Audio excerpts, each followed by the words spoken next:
అందరికీ వందనాలండి. యేసుక్రీస్తు నామమున ప్రతి ఒక్కరికి వందనములు తెలియజేస్తున్నానండి. అలాగే ఈరోజు మనం కరుణాకర్ సుగ్గున అలియాస్ కరుణాకర్ దుర్గుణ గురించి మాట్లాడుకుందాం. అతను వీడియో చేశాడు షాలోమ్ రాజు గారి మీద. తండ్రి సన్నిధి మినిస్ట్రీ షాలోమ్ రాజు గారిని చాలా దూషించాడు. చాలా బూతులు కానీ ఇష్టానుసారంగా మాట్లాడడం జరిగింది. కరుణాకర్ మరి నీ గ్రంథాలు ఏం చెప్తున్నాయో మాకు తెలియదు, కానీ సేవకుని పెట్టి నువ్వు అలా దూషించడం ఎంతవరకు కరెక్టో నువ్వే ఆలోచించుకో. సేవకుడిని పచ్చిబూతులు తిట్టావు. ఎందుకంటే వాళ్ళు సేవకులు కాబట్టి ఏం మాట్లాడలేరు ఎదురు. మేము సేవకులు కాదు, జస్ట్ విశ్వాసులు. మాకు పరిమితులు ఉండవు. మేమేం మాట్లాడతాం కూడా తెలియదు. నీకు ఇది మొదటి వార్నింగ్ కరుణాకర్. ఇంకోసారి నువ్వు ఇష్టానుసారంగా మాట్లాడితే మాత్రం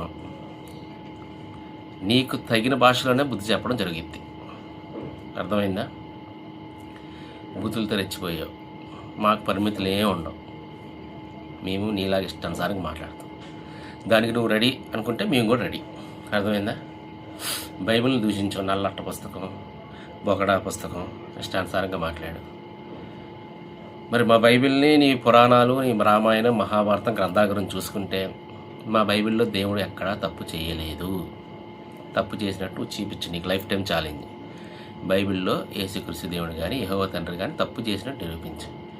నీ గ్రంథాల్లో, నీ పురాణాల్లో, నీ రామాయణం, నీ మహాభారతం, నీతి ఇతిహాసాల్లో అన్నిట్లో నేను చూపిస్తా మీ దేవుళ్ళు తప్పు చేశారని. మాటలు కాదు, డైరెక్ట్గా మీకు పుస్తకాల్లో చూసి చూపిస్తా. శ్రీకృష్ణుడు కానీ, రాముడు కానీ, విష్ణువు కానీ, శివుడు కానీ ఎన్ని తప్పులు చేశారో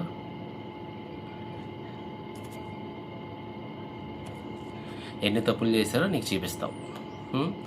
విత్ ప్రూఫ్సే ఈ గ్రంథాల్లోంచి తీసి చూపిస్తాం. బైబిల్లో మనుషులు తప్పులు చేశారు. ఆ మనుషుల్ని దేవుడు రాశాడు, ఇంకో మనుషులు వేరే వాళ్ళు తప్పు చేయకుండా. అర్థమైందా? దేవుడు ఎక్కడ తప్పు చేయలే. నీ గ్రంథాల్లో దేవుళ్ళు తప్పు చేశారు, దేవుళ్ళు పాపాలు చేశారు. నీకు నిరూపిస్తాను నేను.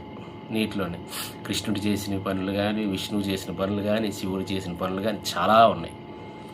మరి అవన్నీ బయట పెట్టమంటావా? నువ్వు పాస్టర్లని, సేవకులని ఇష్టానుసారంగా మాట్లాడితే మటుకి మొత్తం బయట పెట్టి నీకు రామాయణ మహాభారతం చూపించి నిన్ను క్వశ్చన్ చేయడం జరిగింది. గుర్తుపెట్టుకో. స్థాయి గురించి మాట్లాడు. షాలోమ్ రాజు గారి స్థాయి గురించి నువ్వు మాట్లాడు. షాలోమ్ గారి స్థాయి ఏంటంటే, మొన్న మీటింగ్లు జరిగితే 10 లక్షల మంది వచ్చారు 3 రోజుల్లో. మరి నీ స్థాయి ఏంటి? ఇక్కడ కొట్టుకులపూడి దగ్గరలో మొన్న శివశక్తి పెట్టావు. శివశక్తిది ఎంతమంది వచ్చారు? 1500 మంది వచ్చారు. 10 లక్షల మంది వచ్చారు షాలోమ్ రాజు గారి దానికి. అది స్థాయి. ఆయన మొదటి ఆరాధన ఆదివారం పూట 3 ఆరాధనలు జరుగుతాయి. ప్రతి ఆరాధనకి 30 నుంచి 35 వేల మంది వస్తారు. మరి నీవు పెట్టేదానికి నీ గుళ్ళకి ఎంతమంది వస్తారో చూసుకో. నీ స్థాయి ఏంటో చూసుకో. అర్థమైందా? స్థాయిల గురించి మాట్లాడుతున్నావు కదా. ఆయన ఒక లైవ్ పెడితే 10,000 మంది వస్తారు. ఒక లైవ్ ప్రేయర్ కానీ, వాకింగ్ కానీ చెప్తే 10,000 మంది వస్తారు. నీ లైవ్ ఎంతమంది వస్తారో చూసుకో. స్థాయి గురించి మాట్లాడే ముందు నీ స్థాయి ఏంటో చూసుకో. కరుణాకర్ దుర్గుణ. ఇష్టానుసారంగా మాట్లాడడం కాదు. నీ స్థాయి ఏంటి? నీ లెవెల్ ఏంటి చూసుకో. తిప్పి కొడితే 600-700 మంది, 1000 మంది వస్తారు. ఆయన 10,000 మంది వస్తారు. పెట్టావు అంత 10 లక్షలు అంత ఖర్చు పెట్టావు. మొన్న కొట్టుకులపూడి దగ్గర ఎంతమంది వచ్చారు? 1500 మంది కూడా రాలేదంట. ఆయన మన మీటింగ్ జరిగినాయి చిలకలూరుపేట దగ్గరలో. 10 లక్షల మంది వచ్చారు 3 రోజుల్లో. స్థాయి గురించి నువ్వు మాట్లాడుతుంటే అసలు స్థాయి సిగ్గుపడింది. కరుణాకర్ దుర్గుణ, దుర్వాసన కరుణాకర్ దుర్గుణ. నీ దగ్గర సుగ్గుణ కాదు, నువ్వు దుర్గుణ. సుగ్గుణ అంటే మంచి, దుర్గుణ అంటే చెడు, దుర్వాసన. అలాంటి వ్యక్తివి నువ్వు. నువ్వు బైబిల్ని దూషిస్తే మటుకి ఇక మీదట మేము నీ గ్రంథాల జోలికి వెళ్ళాల్సి వచ్చింది. యేసుక్రీస్తునన్నా, యెహోవా తండ్రినన్నా, క్రిస్టియన్స్నన్నా, బైబిల్నన్నా మేము కూడా అలాగే నీకు కౌంటర్లు ఇస్తాం. సేవకులు కాబట్టి వాళ్ళు ఏం మాట్లాడలేకపోవచ్చు. వాళ్ళకు పరిమితులు ఉంటాయి. మాకు ఏం పరిమితులు లేవు. మేము ఇష్టానుసారంగా మాట్లాడతాం. నువ్వు రెడీ అయితే మేము రెడీ. మాటకు మాట రెడీ. అర్థమైందా? ఈరోజు నుంచి నీ కౌంటర్ స్టార్ట్ అయింది కరుణాకర్ దుర్గున. అలాగే ఈ కులం మారితే మతం మారితే కులం మారిపోయింది అని చెప్పావు, ఏదో చెప్పావు, రాజ్యాంగం అన్నావు, ఆర్టికల్స్ అన్నావు, ఏంటో ఏంటో అంటున్నావు. ఏంది నీకు ఏం తెలుసు రాజ్యాంగాల గురించి, ఆర్టికల్ గురించి? ఏదో పక్కన గూగుల్లో కొట్టేసి వచ్చి చెప్పేయడం అనుకున్నావా? రాజ్యాంగం ఆర్టికల్ పెద్ద పెద్ద మాటలు మాట్లాడేస్తున్నావు. రాజ్యాంగం ఆర్టికల్ ఏం చెప్తుంది, 1950లో ఏం చేశారు, అవన్నీ చెప్తున్నావు. కామెడీ అనిపించట్లేదు నీకు? నువ్వేంటి, నీ పరిస్థితి ఏంటి కరుణాకర్? ఆ అంటే ఆ రాదు, ఆ పక్కన ఏమొచ్చిందో తెలియదు. నువ్వు కూడా మరి ఆర్టికల్స్ రాజ్యాంగం అంటున్నావు. మతానికి కులానికి సంబంధం ఏంటి? ఒక ఎస్సీ వాడు కులం మారితే, మతం మారితే కులం మారిపోద్ది. మరి కమ్మ, చౌదరి, రెడ్డిలు, నాయుళ్ళు వాళ్ళు కులం మతం మారితే కులం మారదా? వాళ్ళు బీసీకి రారా? ఓన్లీ ఎందుకని ఎస్సీ వాళ్ళకే ఏంటి వివక్ష? ఎంతకాలం వివక్ష? ఎంతకాలం? ఓన్లీ ఎస్సీ వాడు మారితేనే, మతం మారితే బీసీ అయిపోతాడు. మరి ఓసీలు మతం మారితే పవన్ కళ్యాణ్ మరి సనాతని అని బాప్తిజం తీసుకున్నాడు అన్నాడు, ఇటేమో బీఫ్ ఏదో తిన్నాను అన్నాడు, ముస్లింలోకి వెళ్ళి మసీదులోకి వెళ్ళి పూజలు చేశాడు, క్రిస్టియన్లోకి బాప్తిజం తీసుకుని నీళ్ళలో బాప్తిజం తీసుకున్నా అన్నాడు. మరి ఆయన సనాతన అన్నాడు, మరి ఆయనకి మతం మారిద్దా? బాప్తిజం తీసుకున్నాడుగా. మరి బీసీలోకి కన్వర్ట్ చేస్తారా ఆయన్ని? జగన్మోహన్ రెడ్డి అలాగే, ఆయన కూడా మరి క్యాస్ట్ మారుస్తారా బీసీలోకి? చంద్రబాబు నాయుడు మొన్న వెళ్ళి బైబిల్ చదివాడు, ఆయన కూడా మారుస్తారా?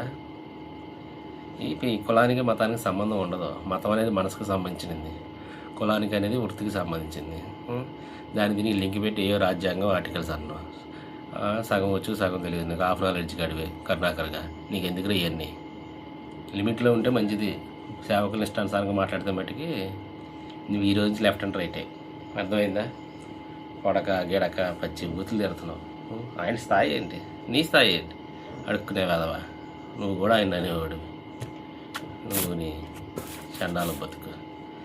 అలాగే మన మాలా మాదిగా ఎస్సీ పాస్టర్లు కూడా రావాలండి బయటికి. శాలిం రాజు గారికి ఏం సంబంధం అండి బీసీ అతనికి? ఆయన ఎందుకు వచ్చి మాట్లాడుతున్నాడు? రేపు పొద్దున మన ఉనికిని కాపాడుకోవాలి. మనకి పరలోకం ముఖ్యం, అల్టిమేటం. చూసా మనకి ఈ భూమిలోకంలో ఉన్న సర్టిఫికెట్లు మనకెందుకు, మనకు పరలోకంలో అంటున్నారు. బాగా 100% అల్టిమేట్గా మనకు కావాల్సింది అదే, పరలోకము, దేవుడే. కానీ రేపు పొద్దున్న నెక్స్ట్ జనరేషన్కి ఏంటి పరిస్థితి? సంఘాలు ఉండవు, విశ్వాసులు ఉండరు, చర్చిలకి రానివ్వరు. అప్పుడు పరిస్థితి ఏంటి? మనం ఒక్కొక్కటి కోల్పోతూ వెళ్తే ఉండవు మనకు. బైబిల్ పట్టుకుని రోడ్డు మీద నడిచే స్థాయి కూడా ఉండదు. మాలా మాదిగ పాస్టర్లు, ఎస్సీ పాస్టర్లు అందరూ బయటికి వచ్చి తన గలాన్ని విప్పాలని, మీ గలాన్ని. ఒకళ్ళకి పోరాడితే సరిపోదు, అందరు కలిసి పోరాడితేనే శక్తి వచ్చింది దేనికైనా.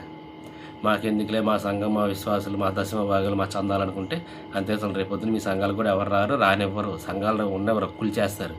ఆల్రెడీ త్రిపులారు ఉండిలో మొత్తం కూల్చేస్తున్నాడు. అది రాష్ట్రం మొత్తం పాకే కన్నా ముందే మేల్కొని అందరూ ఒక త్రాటి మీదకి రండి. మన భూలోక సర్టిఫికెట్లు అవసరం లేదు, కానీ పరలోకం కావాలి.